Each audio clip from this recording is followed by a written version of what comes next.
आपल्या पुण्यात चांगले शाकाहारी रेस्टॉरंट्स कमीच आहेत नाही का? पण आता नो वरीज, प्रेझेंटिंग पुणेरी विलेज. आपल्या पुण्यातल्या स्वामीनारायण मंदिरासमोरच इथे तुम्हाला मिळेल शांत आणि प्रशस्त जागा. जेवणाची चव ती तर एकदम भारी. प्रत्येक खास तुम्हाला वाह म्हणायला लावेल. ताजे पदार्थ, उत्तम चव आणि पोटभर जेवण यांची गॅरंटी. घरातल्या सगळ्यांसोबत बाहेर जेवायला जायचंय तर मग पुणेरी विलेज तुमच्यासाठीच आहे. काय मग आजच या रेस्टॉरंटला भेट देताय ना? नमस्कार, मी इंदिरा. न्यूज अनकटच्या प्राईम टाइम बुलेटिनमध्ये तुम्हा सगळ्यांचं स्वागत करते. सविस्तर वृत्त पाहणारच आहोत, पण त्याआधी नजर टाकूयात काही महत्त्वाच्या हेडलाईन्स. गुजरातमधील अहमदाबाद इथे एअर इंडियाच्या विमानाचा भीषण अपघात. उद्धव ठाकरे MIM सोबत देखील युती करतील. संजय शिरसाट यांचा शिवसेना ठाकरे गटाला टोला. सत्ताधारी सत्तेच्या नशेत आदिवासी आणि ओबीसींच्या योजनाही ठप्प. विजय वडेट्टीवारांचा सरकारवर जोरदार हल्लाबोल. आणि बच्चू कडू सामान्य लोकांसाठी लढतायत, रोहित पवार यांची प्रतिक्रिया. आता पाहूयात सविस्तर वृत्त. गुजरातमध्ये अहमदाबाद इथं एक प्रवासी विमान कोसळल्याची घटना आज घडली आहे. अपघाताची माहिती मिळताच पोलीस आणि अग्निशमन दल घटनास्थळी दाखल झाले. बचाव कार्य सोपं व्हावं यासाठी अपघात स्थळाकडे जाणारे सर्व मार्ग बंद करण्यात आलेत. जखमींना शासकीय रुग्णालयात दाखल केलं असून अपघाताच्या कारणाचा शोध घेतला जातोय. धुरामुळे परिसरात अंधार पसरला असून मोठ्या प्रमाणात जीवितहानी झाल्याची भीती व्यक्त केली जाते. हे विमान अहमदाबादहून लंडनला जात होतं आणि त्यात प्रवासी आणि कर्मचारी मिळून 242 जण होते. अपघातग्रस्त विमानात 169 भारतीय, 53 ब्रिटिश आणि 7 पोर्तुगीज तर 1 कॅनेडियन नागरिकाचाही समावेश आहे. छत्रपती संभाजीनगर येथे DPDCची बैठक पालकमंत्री संजय शिरसाट यांच्या अध्यक्षतेखाली पार पडली आहे. मागील 5 ते 6 दिवसांपासून त्यांच्यावर गंभीर आरोप होत होते. त्यामुळे ते आज बैठकीत आल्यावर पत्रकारांशी बोलणार का नाही याच्या चर्चा रंगल्या होत्या. परंतु मोजक्याच प्रश्नांना उत्तर देत उद्धव ठाकरे गटाला त्यांनी टोला लगावलाय. उद्धव ठाकरे गटाची भूमिका काय आहे हेच समजत नाही. उद्या ते MIM सोबत देखील युती करतील असा टोला शिरसाट यांनी लगावलाय. उबाटा गटाची भूमिका ही काय आहे हे कुणालाच आतापर्यंत कळत नाही. ते उद्या MIM बरोबर जातील, ते उद्या आणखी कोणत्या पक्षाबरोबर युती करतील. आज कारण त्याच्या मागचं कारण असं आहे की शरद पवारचा राष्ट्रवादी पक्ष त्यांच्या सोबत नाहीये. काँग्रेस त्यांना आता विचारायला तयार नाहीत. मग ही लढाई सत्ताधारी सत्तेच्या नशेत असून आदिवासी आणि ओबीसींच्या योजनाही ठप्प आहेत असा आरोप करत विजय वडेट्टीवार यांनी सरकारवर जोरदार हल्लाबोल केलाय. नागपूरमध्ये आयोजित पत्रकार परिषदेत ते बोलत होते. अवकाळी पावसामुळे शेतकऱ्यांचं मोठं नुकसान झालं असून सरकारकडून कोणताही मदतीचा प्रस्ताव पुढे आलेला नाहीये अशी टीका त्यांनी सरकारवर केली आहे. अवकाळी पावसामुळे शेतकऱ्यांचं इतकं प्रचंड नुकसान झालंय की अद्यापही त्याचे सर्वे होऊन कुठल्याही जिल्ह्यातून मदतीसाठी जो प्रस्ताव कलेक्टरने बनवायला पाहिजे, एकही प्रस्ताव गव्हर्नमेंटकडे गेलेला नाही. 15-20 दिवसामध्ये पूर्ण सर्वे पण झालेला नाही. म्हणजे शेतकऱ्याला वाऱ्यावर सोडलं यांनी. आणि सत्तेमध्ये हे मशगूल मंडळी, यांना काही देणं घेणं नाही शेतकऱ्यांचं, सामान्य माणसाचं, जनतेचं काही देणं घेणं नाही. अशी परिस्थिती राज्यामध्ये निर्माण झालेली आहे आता. त्यामुळे हे बातम्या सगळ्या ज्या आता चाललेल्या आहेत त्या केवळ ह्याच बातम्या चाललेल्या आहेत. 2 भाऊ एकत्र येणार का, 2 पवार एकत्र येणार का? अरे महाराष्ट्रातील जनते आज अशी परिस्थिती आलेली आहे की आदिवासी विभागांच्या योजना बंद पडल्यात, समाज कल्याणच्या योजना बंद पडल्यात, ओबीसीच्या हॉस्टेलसाठी जागा नाही, पैसे मिळत नाही. आणि दुसरीकडे मात्र एका संस्थेला प्रचंड पैसा दिला जातो. ओबीसीना वाऱ्यावर सोडण्याचं काम झालेलं आहे. तर हे अशा अनेक विषयाला आपण हात घातलं पाहिजे. म्हणून आपल्याकडे खरं म्हणजे आज जे महाराष्ट्रामध्ये राजकीय परिस्थिती निर्माण झाली आणि त्यातून जनतेकडे जे काही दुर्लक्ष होण्याचं काम सुरू झालं आहे, यावर आपला फोकस बच्चू कडू सामान्य लोकांसाठी लढत असून त्यांचा मुद्दा योग्य आहे. आम्ही त्यांना भेटून पाठिंबा देतोय असं विधान आमदार रोहित पवार यांनी केलंय. नागपूरमध्ये आयोजित पत्रकार परिषदेत ते बोलत होते. प्रदेशाध्यक्ष पदाबाबत त्यांना विचारलं असता माझी कोणतीही इच्छा नाही, सामान्य कार्यकर्त्याला संधी मिळावी. सुप्रिया सुळे, जयंत पाटील, जितेंद्र आव्हाड आणि इतर नेते मिळून योग्य निर्णय घेतील असं रोहित पवार म्हणाले. जो विषय घेतलेला आहे तो अतिशय महत्त्वाचा आहे, शेतकऱ्यांच्या हिताचा आहे. अधिवेशनामध्ये आम्ही सर्वजण तो विषय मांडतच असतो. त्याच्याच बरोबर त्यांनी घेतलेली भूमिका ही आम्हाला योग्य वाटते. घेतलेली भूमिका व ज्या विचाराच्या विरोधात ते लढत आहेत व सामान्य लोकांच्या हितासाठी ते लढत आहेत, यासाठी पाठिंबा देण्यासाठी आम्ही सर्वजण त्यांना तिथं भेटण्यासाठी जाणार आहोत आणि आम्ही आमच्या पक्षाच्या वतीने त्यांना पाठिंबा त्या ठिकाणी देणार आहोत.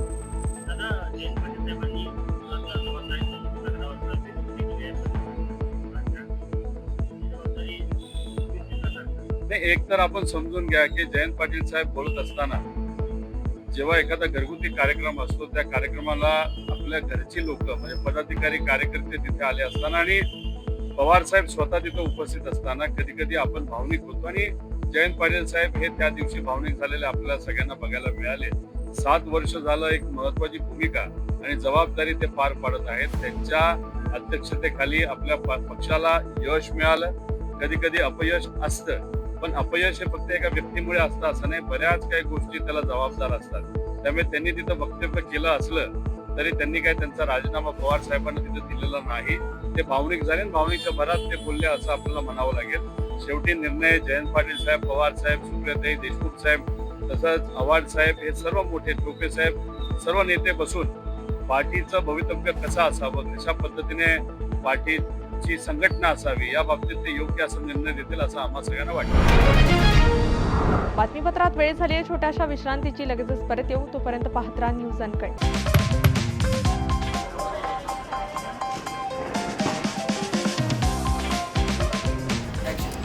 तर या होत्या आजच्या ठळक बातम्या. हा काही रॅन्डम गोंधळ नाही. ब्रेकिंग न्यूजच्या पुढे जाऊन जगाच्या कानाकोपऱ्यातलं अनकट सत्य दाखवणारे आम्ही आहोत न्यूज अनकट. न्यूज अनकट म्हणजे फक्त बातमी नाही, तर प्रत्येक घडामोडी मागचं खरं रॉ ट्रुथ. जगाच्या कानाकोपऱ्यातलं 100% अनकट सत्य. No drama, no filters, just truth. ग्लॅमरचं धम्माल जग, स्टार्सचे मसालेदार किस्से आणि पडद्यामागचे रिअल हिरोज. बॉलिवूडपासून मराठी सिनेमांपर्यंत फुल ऑन एंटरटेनमेंट फक्त कलारंजनमध्ये. गुन्ह्यांचा पर्दाफाश, थेट तपास आणि शॉकिंग रिव्हिल्स. क्राईम कनेक्शन जाणून घ्यायचंय? मग पहा न्यूज अनकटचा क्राईम रिपोर्ट. आता शेती म्हणजे फक्त नांगरच नाही, तर ड्रोन, डाटा, डिजिटल आयडियाज आणि शेतकऱ्याचा नवीन अवतार. पहा कृषी विश्व, प्रगतीची एक नवी दिशा. हेल्दी राहायचंय, फिट राहायचंय, मग जाणून घ्या फिटनेसच्या simple tips, healthy diet plans news अनकटच्या धन्वंतरीमध्ये. गल्लीपासून दिल्लीपर्यंत थेट सडेतोड आणि रोखठोक रिपोर्टिंग. राजकारणातील सगळे खेळ नो फिल्टर स्टाईलमध्ये. #राजकारण न्यूज अनकटवर. जगाकडे बघण्याचा नवा दृष्टिकोन. ही गोष्ट ऐकलीत का, जी तुम्हाला विचार करायला लावेल? पहा विषय काय.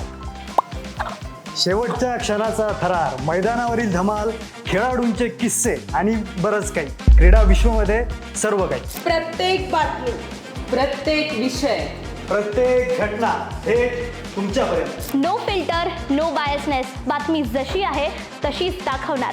आणि आता एक big update. News uncut is levelling up. आता न्यूज अनकट घेऊन येत आहे एक नवीन स्वतंत्र चॅनल, जिथे सगळं काही थेट, रिअल आणि अनकट असणार. More content, more shows, more real talks. Presenting uncut explained.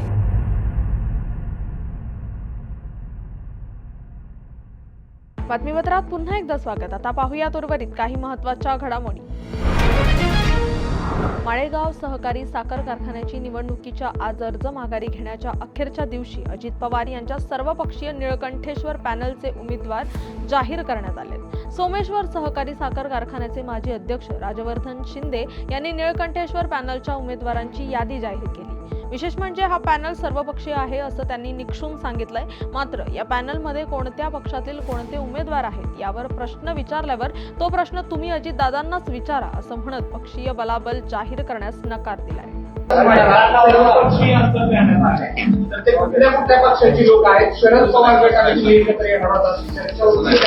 त्याच्यात आता मला ते आपण जे अजितदादांनी केलेलं आहे तुम्ही ते प्रश्न आपण दादांना विचारतो जास्त बरोबर होईल. अध्यक्ष म्हणून तुम्ही जाहीर करताय, तुम्ही सुरुवातीला सांगितलं की आम्ही सर्वपक्षीय पॅनल घोषित करू आहोत. नेमकं कुठल्या कुठल्या पक्षाची ते तुम्ही दादांना तुम्ही ते विचारा असं माझी तुम्हाला विनंती राहील. कुठल्या दादांना? अजित दादा. धन्यवाद.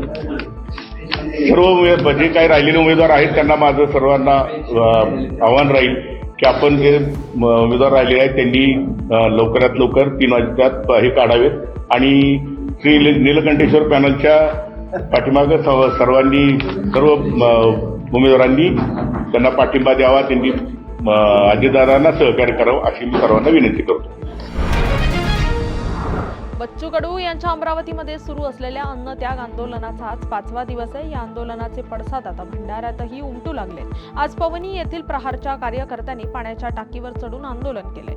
या आंदोलनामध्ये दिव्यांग बांधवांसह प्रहारचे कार्यकर्ते आणि पदाधिकारी मोठ्या संख्येने सहभागी झाले होते. दरम्यान पवनी पोलिसांनी सर्व प्रहार कार्यकर्त्यांना ताब्यात घेत सूचना पत्रावर सोडून आंदोलन थांबवलं. याच्या मागचं कारण असं आहे की मागील दिनांक 8 तारखेपासून आमचे दैवत बच्चू कडू साहेब हे शेतकऱ्यांची कर्जमाफी झाली पाहिजे आणि दिव्यांगांचा मानधन वाढला पाहिजे आणि याच्यानंतरही सुद्धा 17 मागण्या घेऊन अन्नत्याग उपोषणाला बसलेले आहेत. परंतु ह्या सरकारला जाग येत नाही आहे. त्याच्यामुळे पूर्ण महाराष्ट्रातील प्रहारचे कार्यकर्ते आपापल्या गावामध्ये आपापल्या तालुक्यामध्ये आम्ही असेच आंदोलन आता सुरू करू. कारण आम्ही गांधीजीलाही मानणारे आहोत आणि भगतसिंगालाही मानणारे आहोत. परंतु 4 दिवसापासून गांधीगिरीचं आंदोलन आणि उपोषण बच्चू भाऊ यांचा सुरू आहे. परंतु आतापर्यंत सरकारचा कोणताही प्रतिनिधी त्या स्थळी मोजरीला अजूनपर्यंत गेलेला नाही आहे आणि बच्चू कडू साहेबांची तब्येत आता अत्यंत बिघडत चाललेली आहे. आम्ही या आंदोलनातर्फे सरकारला सांगू इच्छितो की जर तुम्ही लवकरात लवकर ह्या आमच्या मागण्या पूर्ण नाही केल्या आणि बच्चू कडू साहेबाला जरी थोडासाही धक्का लागला तरी पूर्ण महाराष्ट्र पेटवल्याशिवाय हे प्रहारचे कार्यकर्ते आणि हे अपंग आणि शेतकरी. जालन्यात शेतकऱ्यांच्या विविध प्रश्नांवरून ठाकरेंची सेना आक्रमक झाली आहे. जालना शहरातील छत्रपती संभाजी महाराज चौकात शिवसेना ठाकरे गटाने चक्का जाम आंदोलन केलंय. जालना छत्रपती संभाजीनगर महामार्गावर हे आंदोलन करण्यात आलं. विधानसभा निवडणुकीपूर्वी महायुतीने राज्यातील शेतकऱ्यांना कर्जमाफीसह विविध आश्वासनं दिली होती.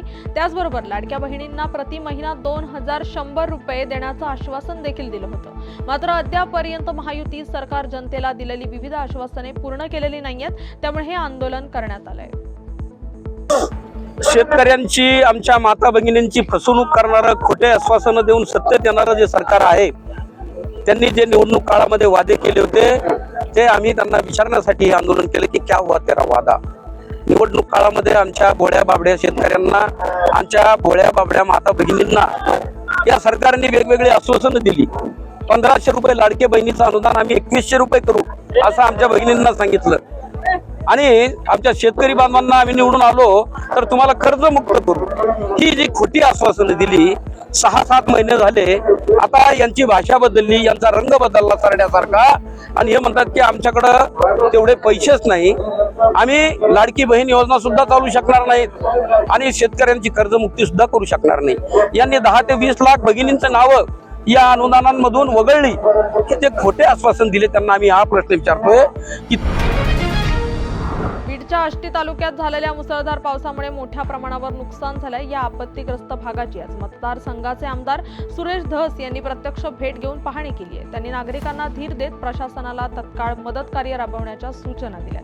चक्रीवादळामुळे पिंपरी आष्टी येथील गाडेवस्तीमध्ये लिंब आणि आंबा फळबागांचं मोठं नुकसान झालं असून अनेक घरांवरील पत्रे उडून गेलेत. बेलगाव भागात संत्र्याच्या बागातील झाडे उन्मळून पडलेली आहेत. तेंडगे वस्ती तहत पिंपरी आष्टी या ठिकाणी पाहणी केलेली आहे.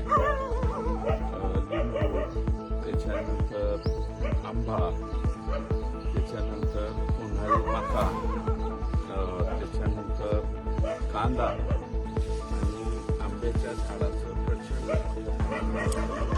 नुकसान झालेलं आहे. वाऱ्याचा वेग एवढ्या मोठ्या प्रमाणावर की मला वाटतं हे सुदैवानं फक्त मनुष्यहानी झालेली नाही, घराचं मोठ्या प्रमाणावरती नुकसान झालेलं आहे. शेतीच्या गुरांच्या जनावरांच्या गोठ्याचं सुद्धा मोठ्या प्रमाणावरती नुकसान झालं आणि हे एकट्या पिंपरी आष्टीचंच नाही, आष्टी तालुक्यातील, पाटोदा तालुक्यातील, शिरूर तालुक्यात अनेक गावामधलं अशा प्रकारचं नुकसान पुढे येतंय. झाडं मोठमोठाली झाडं 100 वर्षाच्या पूर्वीची जुनी झाडं उन्मळून पडण्याचं सुद्धा मोठ्या प्रमाणावरती प्रमाण झालंय. मोठ्या प्रमाणावरती महावितरणचं नुकसान या ठिकाणी झालंय आणि ते दुरुस्त करण्याचे संबंधितांना आदेश दिले. फक्त सर्व शेतकऱ्यांना माझी विनंती आहे की ज्याचं जे नुकसान झालंय, पोल्ट्री शेडचं सुद्धा मोठ्या प्रमाणात नुकसान झालंय. ज्याचं नुकसान झालंय त्यांनी तात्काळ तालुका प्रशासनाशी. बातमीपत्रात वेळ झाली आहे छोट्याशा विश्रांतीची. लगेचच परत येऊ. तोपर्यंत पाहत राहा न्यूज अनकट. स्पीड, थ्रिल, जोश या साऱ्यांचा थरार म्हणजे सुपर क्रॉस रेसिंग. आणि याच सुपर क्रॉस रेसिंगचे सुपर हिरो ईशान लोखंडे लवकरच येत आहेत आपल्या भेटीला न्यूज अनकटच्या क्रीडा विश्वमध्ये. बातमीपत्रात पुन्हा एकदा स्वागत. आता पाहूया उर्वरित काही महत्त्वाच्या घडामोडी. बीडमधील घाटसावळी गावात शेताच्या बांधावरून 2 गटात तुंबळ हाणामारी झाली आहे. या घटनेत एकूण 10 जण जखमी झाले असून त्यातील 7 जण एका गटातील तर 3 जण दुसऱ्या गटातील आहेत. लांडे यांच्या भावकीमध्ये बऱ्याच दिवसांपासून शेताच्या वाटणीवरून 2 गटात वाद सुरू होता. हा वाद चांगला चिघळला आणि दोन्ही गटांनी एकमेकांवर दांडके, कुऱ्हाड आणि लोखंडी पाईप यांसारख्या हत्यारांनी हल्ला चढवला. यात गंभीर स्वरूपाच्या जखमा झालेल्या व्यक्तींना तातडीने बीड येथील जिल्हा रुग्णालयात दाखल करण्यात आलं आहे. तुळजापूर शहरात धक्कादायक घटना घडली आहे. सोशल मीडियावर बदनामी होईल म्हणून 15 वर्षीय तरुणीने टोकाचं पाऊल उचललंय. 31 मेच्या मध्यरात्री एसटी कॉलनीमधील पोलीस क्वार्टरमध्ये राहत्या घरातच ओढणीने गळफास घेऊन आपलं जीवन तिने संपवलंय. सारिका शिकारे असं मयत मुलीचं नाव आहे. काक्रंबा येथील ओमकार कांबळे, नगीना शशिकांत पांडागळे हे मयत सारिकाला धमकी देत होते अशी तक्रार करण्यात आली आहे. या प्रकरणी दोघांविरुद्ध गुन्हा दाखल करण्यात आलाय. यवतमाळच्या महागाव तालुक्यातील वेणी अधरपूस प्रकल्पाच्या बॅकवॉटरमध्ये 50 पाळीव जनावरे मृत्युमुखी पडल्याची खळबळजनक घटना घडली आहे. धारकांना परिसरातील गाय, बैल, म्हैस आणि कालवडी अशी पाळीव जनावरे चरण्यासाठी वेणी अधरपूस प्रकल्पाच्या कॅचमेंट क्षेत्रातील गवताळ भागात गेली होती. सायंकाळी सोसाट्याचे वादळ, विजांचा कडकडाट आणि मुसळधार पावसाला सुरुवात झाली. यावेळी शेकडो जनावरे धरणाच्या काठावर उथळ पाण्यात बसली होती. यात सुमारास धरणाच्या पाण्यात वीज कोसळल्याचा अंदाज व्यक्त करण्यात येतोय. वज्राघातामुळे पाण्यात बसलेली अनेक जनावरे मृत्युमुखी पडल्याची भीती व्यक्त केली जाते. काल दिनांक 10/6/2025 रोजी वादळी वाऱ्यासह महागाव, उमरखेड, पुसद या भागामध्ये मोठ्या प्रमाणावर पाऊस झाला. त्या पावसामध्ये मोठ्या प्रमाणावर शेती पिकाचं नुकसान झालं, घरांचं नुकसान झालं आणि कालच एक जवळपास महागाव तालुक्यामध्ये वेणी धरणामध्ये 40 जनावरं मृत्युमुखी पडले.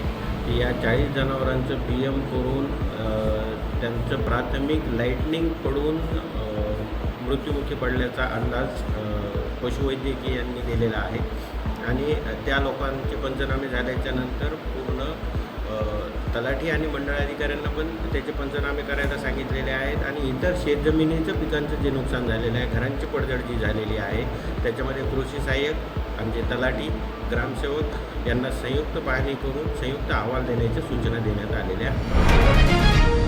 आणि या बातमीचा वेळ झाली आहे. प्राईम टाईम बुलेटिनमध्ये इथेच थांबायची. तोपर्यंत पाहत राहा न्यूज अनकट.